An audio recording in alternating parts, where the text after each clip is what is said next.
काही पुरावा नसतो प्रेमाचा सखे. नाव ऐकताच हृदयाचे ठोके वाढले की समजायचं प्रेम आहे. तुला मिळवणं हा माझा हट्ट नाहीये. तुला गमावण्याची भीती मनात खूप आहे.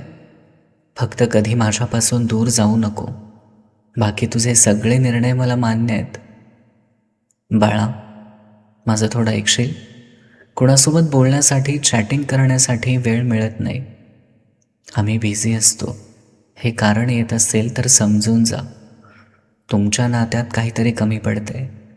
कारण बोलण्यासाठी वेळ नाही, समोरच्याचं मन असावं लागतं.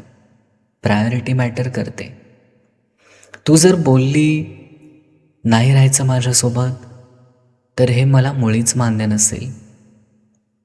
तू जर बोललीस तुझा स्पर्श नको मला, तर हे मला मान्य असेल.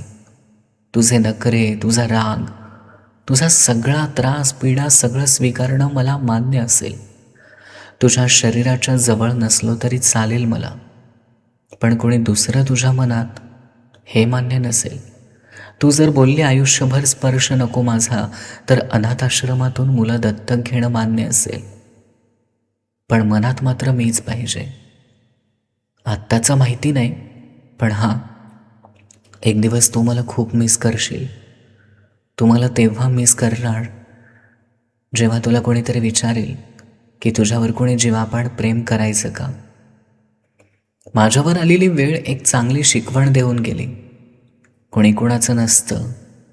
मग प्रेम असो किंवा दुसरी नाती, लोक तात्पुरते आयुष्यात येतात आणि त्यांचं मन भरलं की निघून जातात. आपल्या विश्वासाचा, भावनांचा, प्रेमाचा कचरा करून निघून जातात. तिला मी चुकीच्या गोष्टींपासून लांब ठेवायचो. ती मला चुकीचं समजून बसली. सुरुवातीला सगळेच जपतात.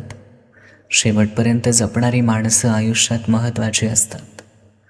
प्रेम तर खूप करतो आम्ही एकमेकांवर, पण मध्येच काय होतं काय माहिती. हक्क नाही तर हट्ट तरी कशाला करायचा. ऐक ना, मला कोणीतरी विचारलं त्रास म्हणजे काय. मी सांगितलं की जीवापाड जपलेलं नातं आणि जीव लावलेल्या व्यक्तीनं एका क्षणात परकेपणाची जाणीव करून दिल्यावर होणारी तळमळ म्हणजे त्रास.